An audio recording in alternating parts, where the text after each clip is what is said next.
Midday here in the nation's commercial capital, Lagos, our global headquarters and Channels Television. Welcome to Lunchtime Politics. I am Bukola Koka. Our top stories. Africa and Arab leaders meet for the inaugural Saudi-Africa summit in Riyadh.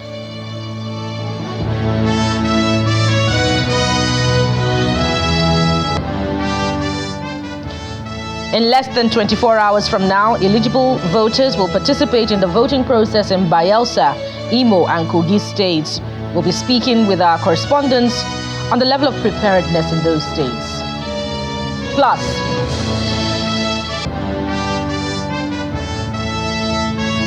Governor Dauda Lawal of Zamfara State warns the newly sworn-in sole administrators to uphold the guiding principles of his administration's rescue mission.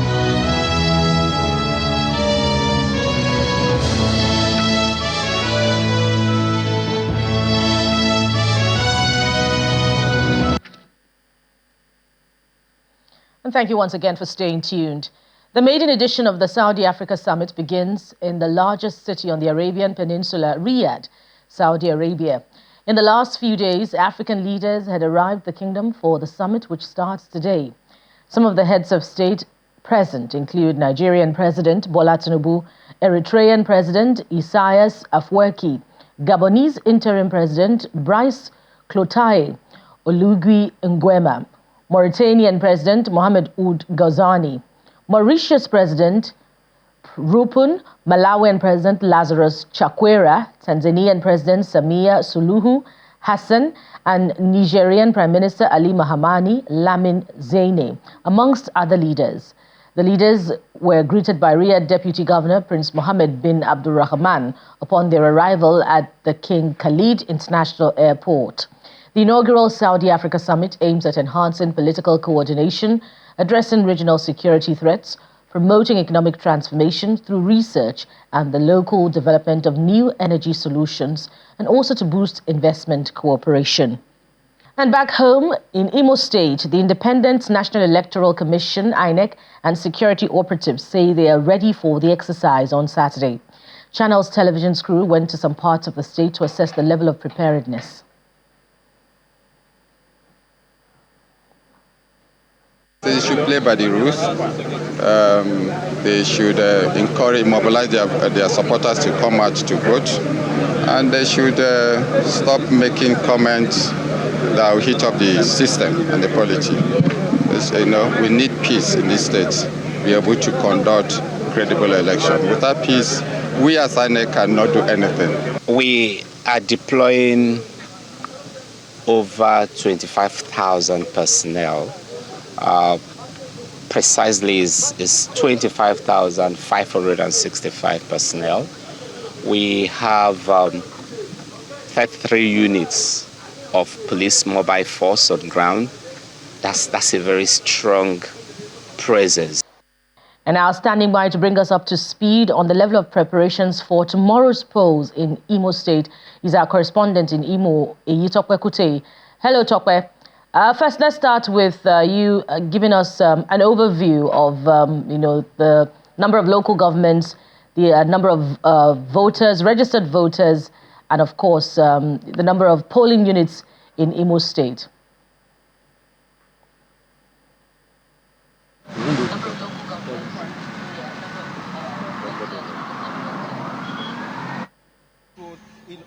The Imo State capital, and as you can see behind me, that is the entrance of the INEC office, and it's beehive of activities here. You could see security operatives, INEC officials have been going in and out, trying to sort one or two things out. And on my right hand here, we could see the members of the National Union of Road Transport Workers trying to take electoral officers and collation officers to their different local governments. And like you asked me, we have 27 local government areas in Imo State, and these drivers here are planning to take these electoral officers to the different local government for the conduct of today's election.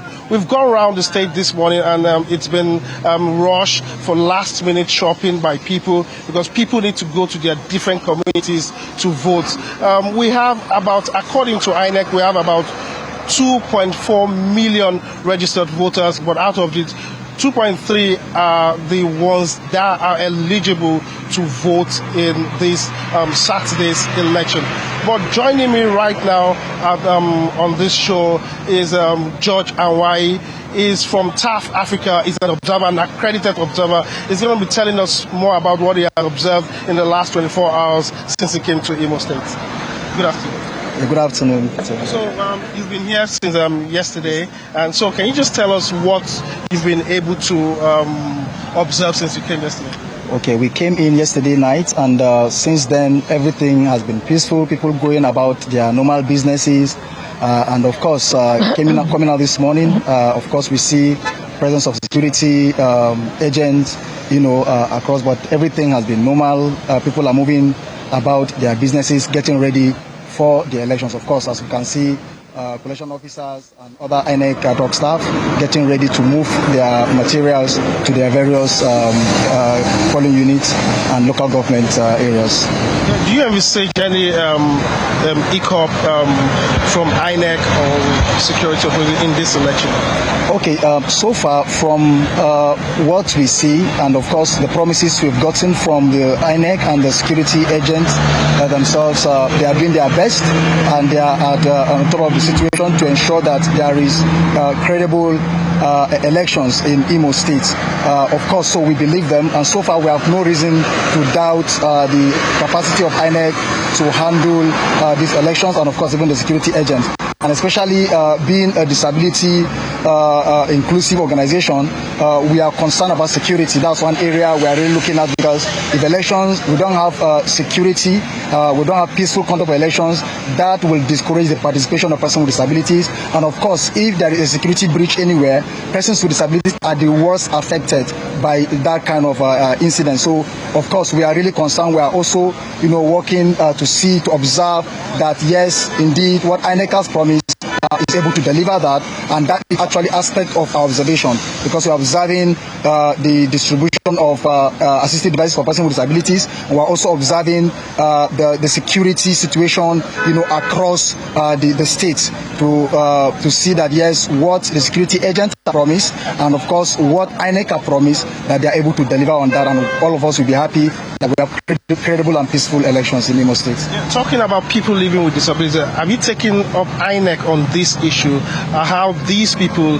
will exercise their franchise tomorrow? What are the modalities you think INEC has put in place for this? All right, so for INEC has been our partner since we started observing elections.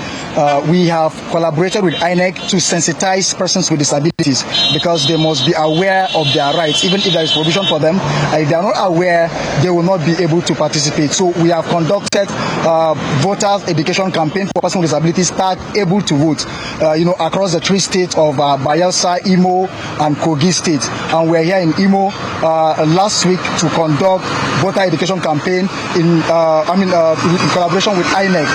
INEC was there to also sensitize persons with disabilities on their rights and the provisions made for them. For example, for the visually impaired, there is provision for Braille ballot guide, which will enable their participation. And then for the deaf, we have large font graphic posters for them to read election instructions. And then, of course, for persons with albinism, we have magnifying glasses, which INEC is deploying and distributing across affected polling units where persons with disabilities will be voting. Thank you very much. Thank you. We hope to see you and also be around for this. All right, thank you very much. So that's George Anwai from TAF Africa. Now, the police says they're deploying 25,500 men for this election. The army have given the award. The NSCDC has also given the award. And INEC is also promising to give a free, fair, and credible elections. And as you know, political parties have ended their campaigns, and by tomorrow, eligible voters will go to the polls to vote the candidate of their choice.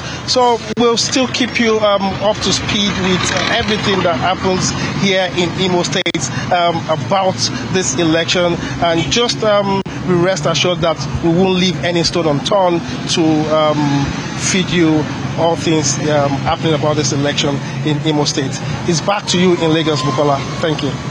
Indeed, you talk where firm reassurance is there from the official of TAF Africa, and we hope that the sensitive and non-sensitive materials are moved seamlessly to their different locations ahead of tomorrow's election. Our correspondent there, Eyitokwe Kutei, bringing us up to speed with the level of preparations for tomorrow's off-cycle election in Imo State, the governorship election, to be precise. More stories now. The co-chairman of the National Peace Committee, John Cardinal Onoyekon, is calling on the Independent National Electoral Commission, INEC, and the federal government to be impartial in the conduct of the off-cycle governorship elections in Imo, Kogi, and Bayelsa states. He made the appeal during the peace accord signing ceremony in Lokoja, the Kogi State capital. Cardinal Onoyekon says if the electoral umpire and the government of the day allow a level playing ground, there will be no need for parties to revert to seeking legal redress. Assure all parties that Nigerian police force and other sister security agencies involved in the electoral process are fully committed to ensuring the safety and security of all citizens during the election process.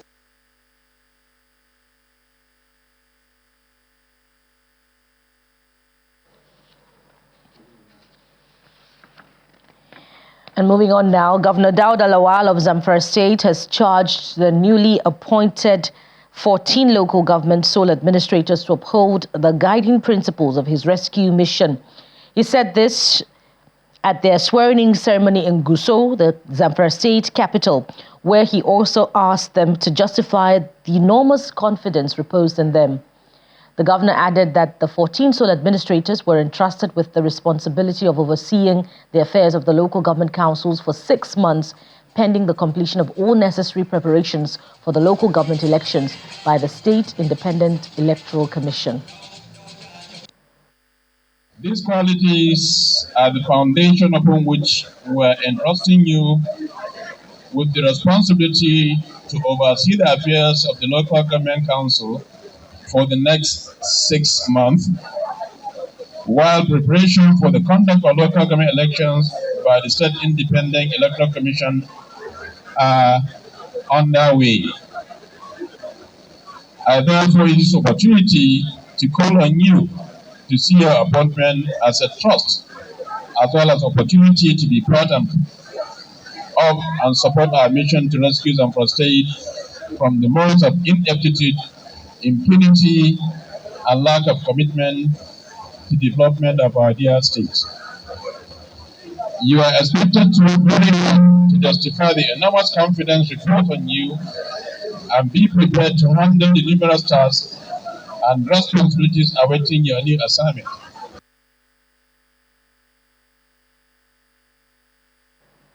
So with Lunchtime Politics on Channels Television, we now continue with bringing you updates for the off-cycle election. This time we'll go to Kogi State, where our correspondent Pius Ango is ready to bring us up to speed with the level of preparations for the polls.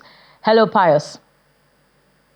Good afternoon, Bukola. Yes, indeed. Give us what you have. Okay, the election preparations in Kogi State has been intense. We've had sensitive materials being deployed, while on the road here by the Ganaja flyover area, a huge security and election materials were flowing down to the Kogi Central Senatorial District, as we have it, as well as Kogi East Senatorial District, while we're in Kogi West Senatorial District in Lokoja. The deployment of police personnel and other security agencies are over 40,000 in Kogi State, and the DIG in charge of the election security in Kogi State, Mr. Habu Sani, says that the approach to the election this time in Kogi State, because of the level of election complaints in Kogi State, is that all the area commands will be manned by commissioners of police, while the divisional offices will be manned by deputy commissioner of police to be assisted by assistant commissioner of police down to the ward and polling units level. He also mentioned the peculiar nature of Kogi boundary with 10 states, and that we are taking very serious steps to ensure that the 10 border states in Kogi State are well protected with air asset deployment using the surveillance, the sea, River Benue, River Niger confluence here, as well as land troops and that we should be rest assured on this election that we will see visibly security men available to provide security for voters, that there shouldn't be any apprehension on our part that they should come out and exercise their franchise peacefully. And so that's been said about election materials distribution, security as it were. But knowing what elections in Kogi State is, I was here 4 years ago. People must take practice steps. The security must work the talk. INEC must be impartial so that we have peaceful conduct of the polls tomorrow. Pius, it's significant that the number of personnel, security now deployed to ensure safety of everyone, man and material during tomorrow's exercise is higher than that of Imo and Bayelsa State. Speaking of which, tell us about this, the sense of the mood of Kogites themselves. How reassured are they about this number of personnel, and how enthusiastic are they about coming out to exercise their franchise in tomorrow's exercise? Well, if you heard me, I said to you that the DIG said they had 40,000 personnel of the combined security services because of the peculiar nature of election complaints from Kogi previously. In 2019, you had situations where there were no voting at all, with ballot papers littered on the streets along Kogi East Senatorial District. These complaints were raised with the DIG yesterday, and they assured journalists who were there to tell the masses, the voters, that it will not be the same because of the strategy they are deploying this election for security, surveillance, condition, and protection of voters. And they appeal to residents of Kogi State and voters to cooperate with the security services, police, DSS, army, civil defense, prisons, and all the immigration, that anywhere they find any information that will lead to the compromising the integrity of the election, they should reach out to this personnel or use the hotlines for them to be able to nip such issues in the bud, and assure the voters that there will be no issue or threat to their life. Yes, this election in Kogi State is very competitive, given that there are candidates from all the three senatorial zones justly for the seats. And people are turning up from the campaigns as we went around the state the last 1 week. You would see visibly people wanting to participate in the election because they feel that this time they may have a shot at credible election. And so a lot of campaigns, during the campaign, you see a lot of people stating and giving this commitment that they must participate to have their choice candidate or maybe best candidate emerge as governor for the state. So we'd expect that tomorrow, with the level of deployment of security men and this commitment from voters, we will see them turn out better than they did 4 years ago. Yes, indeed. Pius, I heard you in the first place when you talked about the number of personnel deployed.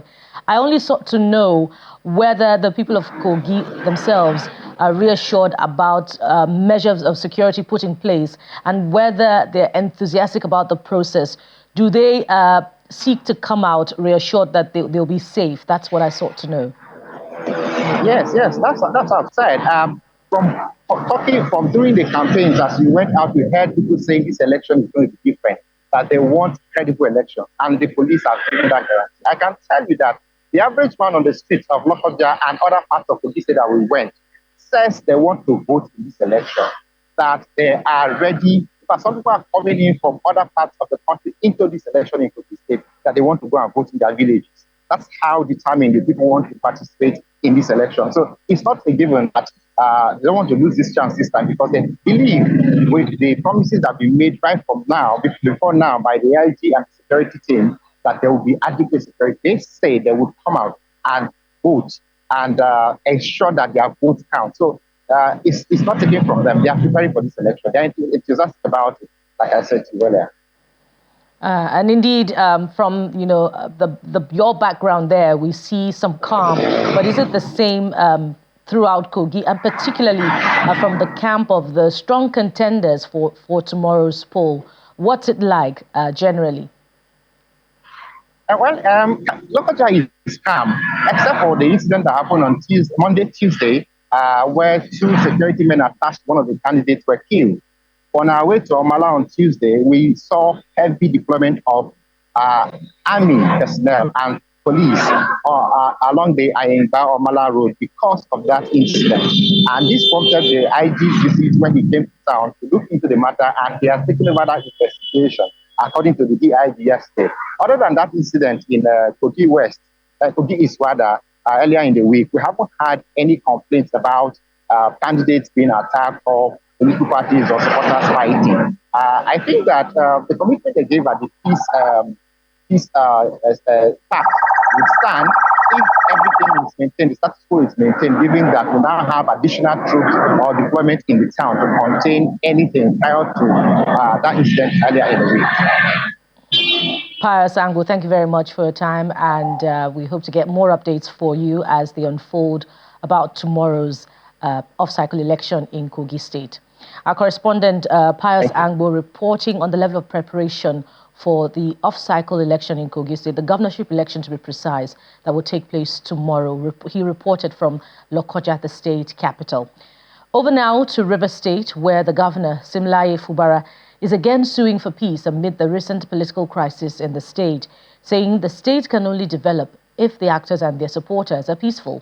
Governor Fubara, who spoke at the opening of the 2023-24 legal year rededication service at the St. Cyprian's Anglican Church in Port Harcourt on Thursday, said it was important for Rivers people to embrace the peace to allow planned development take place in the state. The service was also attended by his predecessor and current Minister of the FCT, Mr. Nyesom Wike.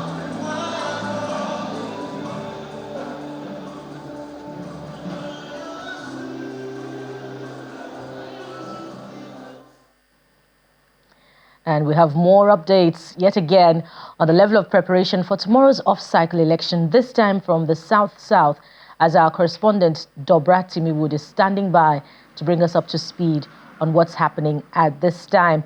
Hello again, Dobra. Earlier on when I spoke with you, you were interacting with Mr. Okutekwa, I believe, one of the INEC officials, and he assured of deployment of sensitive and non-sensitive material to the locations where the elections will hold tomorrow. What's the update you have on that now? Have the materials been moved? The preparations are still in full swing. The materials are moving, and we've moved away from the INEC office. Now we're at the heart of Yenegwa, and we've noticed that the fueling stations, the queue is increasing as people are making last-minute dash to get enough petroleum products to ensure that tomorrow they are not stuck when they go out to vote. Now, earlier on, we spoke with the police public relations officer who showed us on time men being deployed to different areas in Bayelsa State. In fact, the police said they have over 27,000 men on ground across the 8 local government areas to ensure that this election tomorrow is actually credible, but most importantly, violence-free. Now, you would agree with me that Bayelsa State has been known for every election cycle to be violence-prone. All hands are on deck to ensure that for this particular election that will take place tomorrow, the violence would be, if not absent, reduced to the barest minimum. Now, people are traveling everywhere, water, land, apart from the air, to ensure that they make last-minute dash. The market we went to earlier on today is filled with people buying and others selling to ensure that tomorrow they resist the temptation to trade. Earlier on in March, when we had the House of Assembly election, I showed you at Tombia Market where people were trading on election day. Now, the police has ensured that that does not repeat itself. Hence, they've sent out information to everybody in Bayelsa State. Ensure that you do not come out to trade. All you have to do tomorrow is to go to your polling unit and cast your votes. Dobra, and one other thing that will be important about tomorrow's election is the ease of access to coastlands, areas that you have to cross water to reach. How accessible will those areas be to INEC officials? And of course, the police personnel, I wonder if you've inquired about this from the police commissioner in Bayelsa State and from INEC officials themselves. Now, the truth is, Bayelsa State is 80% riverine. So in all preparation, access to the coastlands is very paramount. Now, what has been done is that INEC has worked with every agency that has any relations with coastland transportation to ensure that they have enough boats to transport their men there. Now, other than that, people have also ensured that before the end of today, if you're going to any riverine community, you must have gotten there. So it is not about getting to your polo unit that's in your village tomorrow. All that has to be achieved today. Now, we've also spoke with people, now the drivers who have said that they are booked. They've ensured that everybody that needs to go to their villages, Bras, Southern Ijo, Nembe, Ekeremo, the riverine areas of Ogbia, everybody is going. Later on in the day, we'll show you live shots of people traveling to the rural areas in Bayelsa State to ensure that they participate in the elections tomorrow. And just to double check that their safety has also been taken care of, particularly those who are visitors, safety being the provision of life jackets, particularly that they have to travel across water. You are referring to life jackets. Now, you'd understand that when it has to do with safety on the waterways, it is a rule that nobody travels without adorning a life jacket. So now they ensure that for everybody that would have to travel in either of the boats, you must have a life jacket that is provided by the transporters. So as you get into the boat, you would have to put on your life jacket and remove it when you are leaving the boat. This is to ensure that the number of accidents on the waterways is reduced to the barest minimum. Now, since that practice started, the number of accidents on the waterways has greatly reduced, and they are keeping to it. So now, the passengers do not necessarily have to have their own life jackets. Every transporter has enough life jackets to ensure that before you're transporting anybody from Yenagoa to any coastal area in Bayelsa State, safety measures are put in check. Indeed, that's reassuring ahead of tomorrow. Our correspondent there, Dobratimi Wood, reporting live from Yenagoa, the state capital, on the preparations for tomorrow's off-cycle election, the governorship election to be precise, in Bayelsa State. And that's it on Lunchtime Politics this hour. You have been served your edition for today, and indeed that sums it up for the week. Thank you so much for watching. Don't forget that we'll be bringing you live updates. We'll open our studios tomorrow very early to begin our coverage of the off-cycle elections in Kogi, Bayelsa, and Imo State. So stay with Channels Television. Thank you for watching for today. I am Bukola Kauka. Bye for now.